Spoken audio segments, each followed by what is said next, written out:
চট্টগ্রামের পতেঙ্গায় বিমান বাহিনীর একটি প্রশিক্ষণ বিমান কর্ণফুলী নদীতে বিধ্বস্ত হয়েছে। দর্শক, এই বিষয়ে সবশেষ খবর আমরা জানবো। আমাদের সাথে সরাসরি যুক্ত হচ্ছেন সহকর্মী ফখরুল ইসলাম।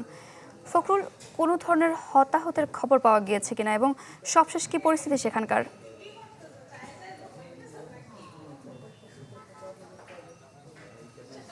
সারিকা, আমরা এই মুহূর্তে আছি পতেঙ্গায়, পতেঙ্গা কন্টেইনার টার্মিনালের পাশের ফ্লাইওভারে। এখান থেকে কর্ণফুলী নদী দেখা যাচ্ছে। যে জায়গাটিতে এয়ারক্রাফটটি YAK-200 এই এয়ারক্রাফটটি ক্রাশ করেছে, সেই স্থানটির পাশে আমরা আছি।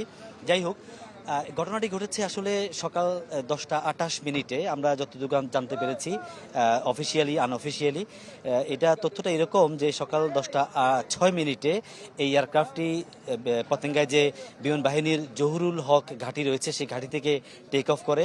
তাদের নিয়মিত যে প্রশিক্ষণ কার্যক্রম সেই কার্যক্রমের অংশ হিসাবে এটি 10টা 6 মিনিটে টেক অফ করার পরে 10টা 28 মিনিটে যখন তাদের প্রশিক্ষণ কার্যক্রম শেষ করে আকাশ থেকে তারা আবার মাটিতে নামার চেষ্টা করছিলেন বা নামার জন্য প্রস্তুতি নিচ্ছিলেন, তখনই সেই এয়ারক্রাফটে আগুন ধরে যায়।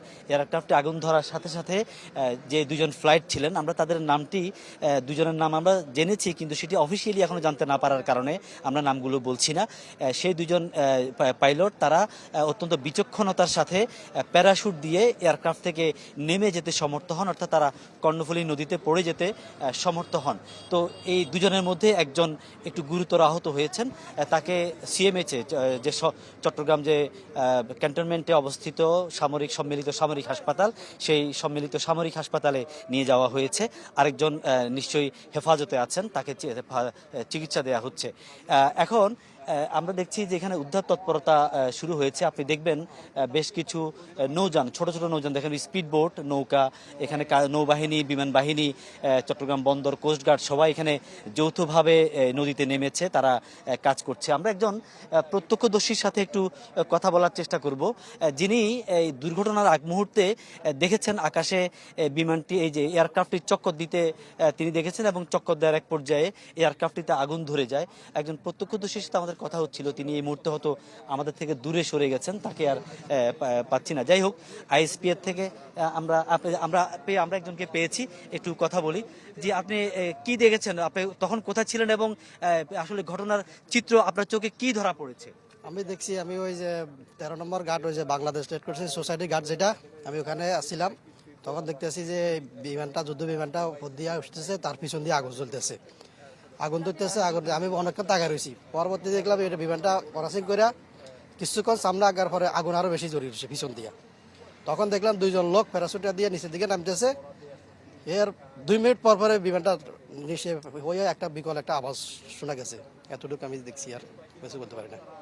বিমানটি কি কর্ণফুলী নদীতে পড়েছে বা পড়ার পরপরে ডুবে গেছে, বা এটা কি একেবারে পুরোপুরি অক্ষত অবস্থায় পড়েছে, নাকি কোনো অংশ বিশেষ ভেঙে বা টুকরো হয়ে পড়েছে, এই ধরনের কিছু আপনার চোখে পড়েছে কিনা? প্রথম যখন আগুন ধরছিল তখন একটা টুকরা প্রথমে পড়ে গেছে, দেখলাম জলি একটা এতটুকু একটা ইয়ার নিচের দিকে পড়ছে। ওটা পড়ার সাথে সাথে বিমান থেকে দেখলাম দুইজন পাইলট আর একটা কি বলতে পারি না, দুইজনে দুইটা প্যারাশুট নিয়ে দেখছি জুলি নামতেছে নিচের দিকে। এরা নামার পরে বিমানটা নদীতে বিধ্বস্ত হয়েছে। জি, আপনাকে অনেক ধন্যবাদ। আমরা যদ্দূর জানলাম আপনি একটু কি যেন বলতে চাচ্ছিলেন, কি তথ্য? আমি বিমান বাহিনীতে জব করি, তো আমাদের বিমানটা হচ্ছে এইখান থেকে হচ্ছে ফ্লাই করার জন্য উঠছে, ওঠার পরে মানে হয়তো একটু সমস্যা দেখা দিছে, এই জন্য হচ্ছে যখন উপরে উঠছে তখন হচ্ছে আগুন জ্বলতেছিল। তো মানে বিমানটা সেভ করার জন্য, যে মানে অন্য ক্ষয়ক্ষতি না হয় জন্য হয়তো পাইলট স্যাররা হচ্ছে বিমানটা মানে নদীতে ফালানোর জন্য তারা আসতে ওইখান দিয়ে লাফ দিছে। পরে বিমানটা হচ্ছে, নামটা কি বলছিলেন? আমার নাম হচ্ছে পারভেজ, আমি বিমান বাহিনীতে জব করি। আর ওই যে দুজন ছিলেন, একজন ছিল উইং কমান্ডার, নাম বলতে পারবেন? হ্যাঁ, একজন ছিল উইং কমান্ডার। ওকে, ঠিক আছে। হ্যাঁ সারিকা, আপনি শুনছিলেন, আসলে আমরা দুজন প্রত্যক্ষদর্শী এবং ঘটনার বিবরণ দিচ্ছিলেন এমন জনের কথা শুনছিলাম। তো আমরা পরবর্তীতে আরো বিস্তারিত জানাতে পারবো। জি ফখরুল, ধন্যবাদ আপনাকে। দর্শক, চট্টগ্রাম থেকে প্রশিক্ষণ বিমান বিধ্বস্তের ঘটনা নিয়ে আমরা জানছিলাম।